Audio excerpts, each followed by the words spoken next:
Om Shanti. Good morning. आज हम सुनते हैं 21/9/21 के अनमोल मधुरमा वाक्य। आज मंगलवार। प्यारे बाबा हमारी मनोकामना पूर्ण करते। बाबा कहते, बच्चे, नाम रूप से न्यारी कोई चीज़ होती नहीं। हर एक का नाम भी है, रूप भी है, न आत्मा न परमात्मा। बाबा का भी हर आत्मा में अविनाशी पाठ नूदा हुआ है, क्योंकि आत्मा जन्म और अविनाशी है। फिर बाबा ने कहा, मैं आकर अहिल्याएं कुब्जाएं वैश्यों का भी उद्धार कर उन्हें स्वर्ग की बादशाही देता हूँ। मैं दुख हरता सुख दाता हूँ। मैं तुम बच्चों के लिए सुख की दुनिया स्थापन करता हूँ। मैं अपने बच्चों को कैसे दुख देंगे। बाप आए हैं निर्वाण धाम से मुसाफरी करने। बाबा ने कहा, तुम बच्चे भी मुसाफिर हो, तुम भी वहाँ से आए हो पाठ बजाने। ऐसे मैं भी वहाँ से आया पाठ बजाने। वास्तव में आत्मा का जहाँ कोई घर नहीं है। आत्मा का निवास था निराकारी दुनिया, निर्वाण धाम, शांति धाम। जो बाप का घर सो बच्चे का घर। तो बाबा ने कहा, हर एक शरीर रूपी कर्म इंद्रियों द्वारा पाठ हो जाती है, क्योंकि शरीर के द्वारा हम कर्म करते हैं, शरीर के द्वारा कर्म का फल खाते हैं। इतनी छोटी आत्मा में कितना विनाशी पाठ भरा हुआ है। बाबा ने कहा, एक बार रिकॉर्ड आत्मा में भर जाता है तो फिर बार बार वही रिपीट होता है। जी 5000 साल का रिकॉर्ड है।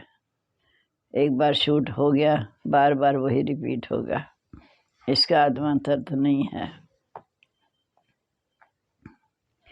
फिर हर आत्मा के अंदर 84 जन्मों का पाठ नूदा हुआ है। आत्मा निराकार है, बाप भी निराकार है। कहीं कहीं शास्त्रों में लिख दिया कि वो नाम रूप से न्यारा है। नाम रूप से न्यारी कोई चीज़ होती नहीं। आकाश भी पोलार है, लेकिन नाम तो है। ऐसे नाम रूप ना हो तो कुछ भी पाठ न बजे। हम बुलाते हैं, दूर देश का रहने वाला आया देश पर आए। बिना नाम रूप तो हो नहीं सकता। इसमें दो का राज्य चलता है, कि राम का राज्य और रावण राज्य। आधा कल्प राम राज्य, आधा कल्प रावण राज्य। तो बाबा ने कहा कि बच्चों को मैं दुख कैसे दे सकता हूँ। मैं तो दुख हरता सुख करता, बच्चों को सुख की दुनिया स्थापन करता, उसमें ले जाता हूँ। नई दुनिया में तो दुख का नाम निशान नहीं, उसका नाम है स्वर्ग। पुरानी दुनिया बनती है, इसको कहते नरक। जब चीज नई बनती है तो पुरानी खलास की जाती है। अब हम सुनते हैं आज के मधुरमा वाक्य। बाबा ने कहा, मीठे बच्चे, नाम रूप से न्यारी कोई चीज होती नहीं। आत्मा व परमात्मा को भी नाम रूप से न्यारा नहीं कहेंगे। उसमें भी अविनाशी पाठ नूदा हुआ है। प्रश्न है, शिव बाबा को भोलानाथ कह के याद करते हैं, उसे भोला क्यों कहा? क्योंकि बाप ही अहिल्याएं गणकाएं वैशालियों का, कुब्जाओं का उद्धार करते हैं। उन्हें विश्व की रजाई का वर्षा देते हैं। मनुष्य तो बाप के लिए कह देते, दुख भी वही देता, सुख भी वही देता। परंतु बाबा कहते, मैं तुम्हारे लिए सुख का राज्य स्थापन करता हूँ। मैं बच्चों को दुख कैसे दूंगा। दुख हरता सुख दाता। अब विचार करो, बाप बच्चों को कैसे दुख दे सकता है। गीत है, दूर देश का रहने वाला आया देश पर आए। शांति धाम का रहने वाला इस पराये देश में आए, रावण के देश में आए। ओम शांति।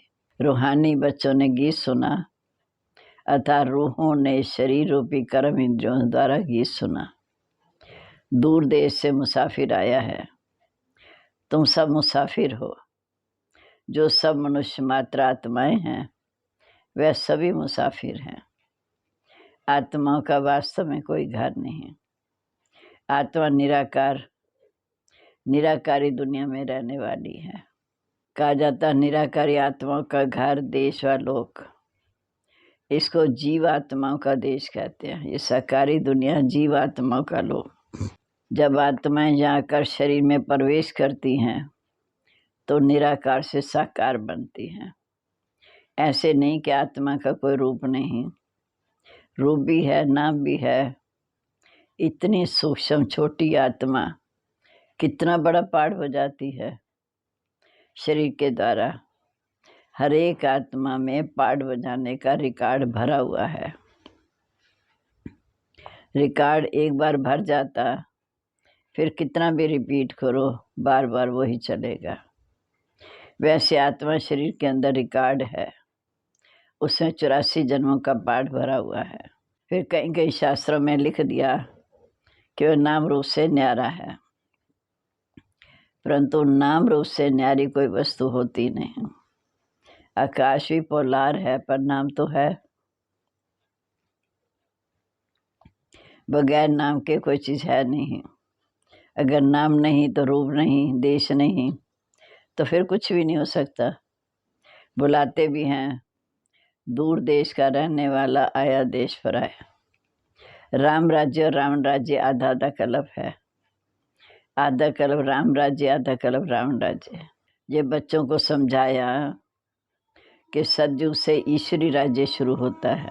ये बच्चों को समझाया गया कि सतयुग में ईश्वरी राज्य शुरू होता है। राम राज्य स्थापन करने वाला स्वयं परमपिता परमात्मा है। बाप बच्चों के लिए कभी दुख का राज्य थोड़ी स्थापन करेंगे। कहते हैं ईश्वरी सुख दुख देते हैं। बाप कहते हैं मैं बच्चों को दुख कैसे दूंगा, मैं तो दुख हरता सुखदाता हूँ।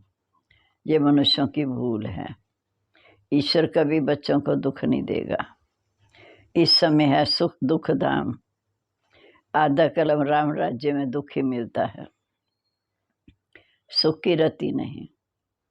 सुख धाम में कभी दुख होता नहीं।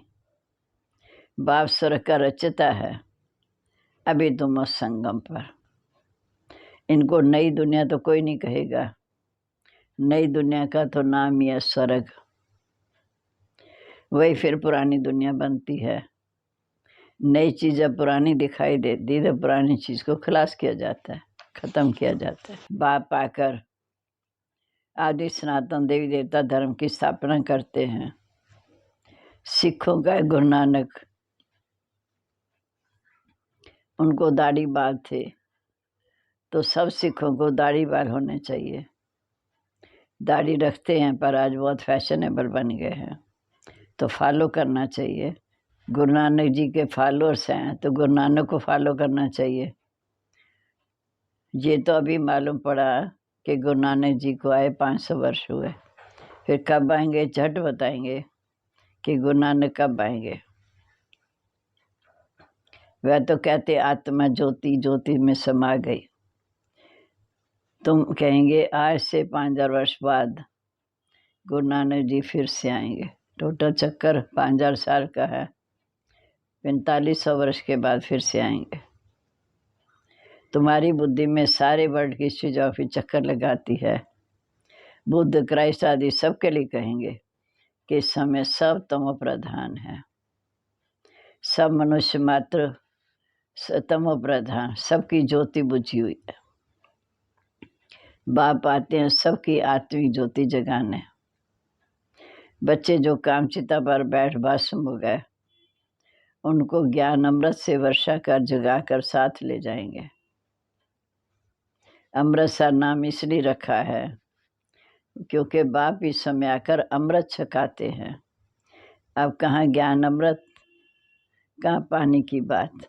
सिख लोगों का बड़ा दिन होता तो बड़ी धूमधाम से तालाब को साफ करते हैं, मिट्टी निकालते हैं। इसे नाम रखा अमृतसर, अमृत का तालाब। अब गुरु नानक जी कोई ज्ञान सागर नहीं है, उसने भी बाप की महिमा की है। एक ओंकार, खुद कहते हैं एक ओंकार सतनाम, वह सदैव सच बोलने वाला।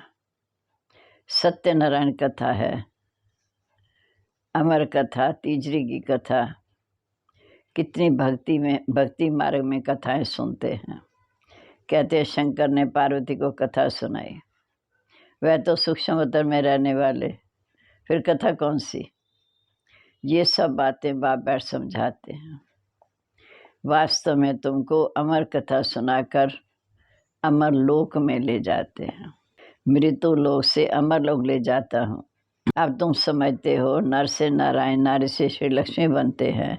ये है अमर लोक में जाने की सच्ची सच्ची सत्यनारायण की कथा, तीजरी की कथा, जो तुम आत्माओं को ज्ञान का तीसरा नेत्र मिला है। बाप समझाते हैं तुम ही गुलगुल पूज्य थे, फिर 84 जन्मों के बाद तुम पुजारी बने हो। इसलिए गाया हुआ है आपे पूज्य आपे पुजारी। बाप कहते मैं तो सदा पूज्य हूँ, तुमको आकर पुजारी से पूज्य बनाता हूँ। अब तुम समझते हो गीता को कृष्ण ने नहीं सुनाई, पावन बनाने वाला एक ही परमपिता परमात्मा है।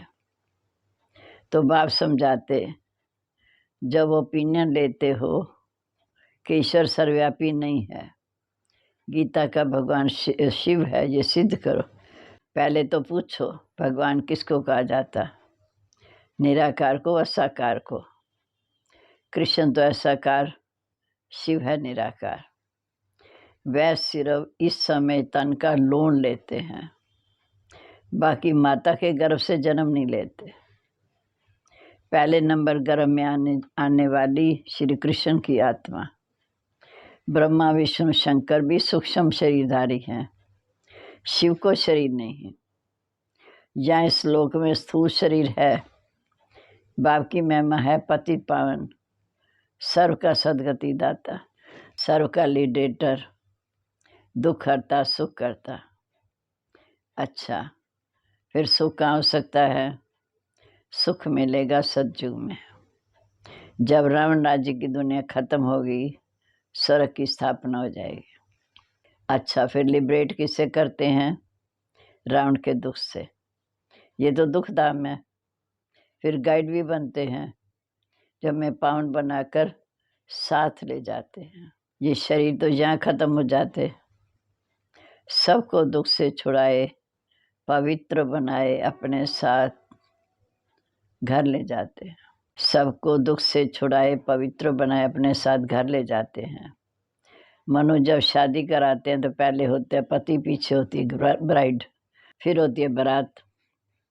अब तुम्हारी माला ऐसी है, ऊपर में शिव बाबा, फिर मेरुदाना। पहले फूल को नमस्कार करेंगे, फिर युगल दाना ब्रह्मा सरस्वती को, फिर तुम जो बाबा के मददगार बच्चे बनते हो उनकी माला। फूल शिव बाबा की जात से ही सूर्यवंशी विष्णु की माला बनी है। ब्रह्मा सरस्वती ही सो लक्ष्मी नारायण बनते। देवता क्षत्रिय वैश्य शूद्र से फिर ब्राह्मण बन, फिर ये नॉलेज लेकर फिर पुरुषार्थ कर लक्ष्मी नारायण बनते। ये माला उनकी बनी हुई है। ये ब्रह्मा सरस्वती राजा रानी बनते हैं, क्योंकि उन्होंने इससे पहले जन्म में मेहनत की है, तब पूजे जाते। कोई को पता ही नहीं कि माला है क्या, बस माला फेरते रहते। 16,108 की भी माला होती, ऐसे बड़े बड़े मंदिरों में रख फिर खींचते रहते हैं। बॉम्बे में लक्ष्मी नारायण के मंदिर में बाबा जाते थे। बॉम्बे में लक्ष्मी नारायण के मंदिर में बाबा जाते थे, माला जाकर फेरते थे, राम राम जपते थे। फूल शिव बाबा, फूल को ही राम राम कहते हैं, फिर सारी माला पर माथा टेकते हैं। ज्ञान तो कुछ भी नहीं। पादरी लोग भी हाथ में माला ले फिरते रहते हैं। पूछो किसकी माला फेरेंगे तो कहते हैं याद, क्राइस्ट की याद में माला फेरते। उनके बड़े पोप पादरी होते, वह फिर पोपों की माला होगी। पोप का कितना मान है उनको खुद पता नहीं कि क्राइस्ट की सोल इस समय कहाँ है। तुम जानते हो कि क्राइस्ट की सोल भी इस समय बेगर लाइफ में है। तुम भी अभी बेगर से प्रिंस बन रहे हो। जय भारत प्रिंस था, अभी बेगर है, फिर प्रिंस बनते हैं। बनाने वाला एक रूहानी बाप, एक प्रिंस प्रिंसेस का भी कॉलेज है जहाँ जाकर वो पढ़ते हैं। तुम यहाँ पढ़कर 21 जन्म के लिए प्रिंस प्रिंसेस स्वर्ग में जाते हो। इस नॉलेज से ही तुम मनुष्य देवता बनते हो। अब तुम समझते हो श्री कृष्ण सतयुग का प्रिंस था, 184 जन्मों के बाद बेघर बना। सिर्फ 5000 वर्ष की बात है कि सतयुग में देवी देवता कितने साहूकार थे, अभी वो बेघर हैं। ये बातें सिर्फ तुम बच्चे ही सुन सकते हो। भगवान वाच वो सबका फादर है, तुम गॉड फादर से सुनते हो। गीता में सिर्फ भूल कर दी, जो शिव भगवान वाच के बदले कृष्ण का नाम डाल दिया। इसलिए गाया झूठी माया झूठी काया। इस समय सारी दुनिया कांटों का जंगल है। बॉम्बे में बाबूनाथ का मंदिर है, तो बाप आकर हमें कांटों से फूल बनाते हैं। सतयुग को गार्डन ऑफ अल्लाह कहा जाता, वही फ्लावर्स फिर कांटे बनते हैं। बाबा कहते रावण तुम्हारा पुराना दुश्मन है। भारत की लड़ाई रावण से है, जिसने आधा कल्प दुख दिया। आखिर बड़ी लड़ाई भी होगी। सच्चा सच्चा दशहरा होना है, जिसमें रावण राज्य खलास हो जाएगा। तुमको फिर सोने के महल मिल जाएंगे। अब तुम रावण पर जीत पैन स्वर्ग के मालिक बनते हो। बाबा आए हमें विश्व का राजभाग देने, इसलिए उनको शिव भोलानाथ भी कहते हैं। आते भी पति दुनिया पति शरीर में है, बाकी जो स्वर्ग के लायक नहीं है। बाप कहते बच्चे ये अंतिम जन्म तुम पावन बनो। ये विकार पॉइजन है, तो तुमको आत्मादान दुखी बनाते। क्या तुम एक जन्म में इन्हें छोड़ नहीं सकते? मैं तुमको अमृत पिलाए अमृत अमर बनाता हूँ, फिर तुम पवित्र नहीं बनते। विकार बगैर, सिगरेट बगैर, शराब बगैर रह नहीं सकते। मैं बेहद का बाप कहता हूँ। तुम एक जन्म पवित्र बनो तो स्वर्ग के मालिक बन जाएंगे। फिर बाबा कहते बाप आया सारी दुनिया को दुख से डिग्रेड कर सुख धाम शांति धाम में ले चलने। सभी धर्मों का विनाश हो जाएगा। एक आदि सनातन देवी देवता धर्म की स्थापना होगी। ग्रंथ में भी परमपिता परमात्मा को अकाल मूर्त कहते हैं। बाप है महाकाल। बाप कहते मैं सब आत्माओं को पावन बनाकर ले जाऊंगा, इसलिए महाकाल कहते हैं। अच्छा, मीठे मीठे सिकलदे बच्चों प्रीत, माता पिता बाप दादा का याद प्यार, गुड मॉर्निंग। रूहानी बाप की रूहानी बच्चों को नमस्ते। अब धारणा के लिए मुख्य सार। पहली पॉइंट है, इस अंतिम जन्म में ज्ञान अमृत पीकर अमर बनना है।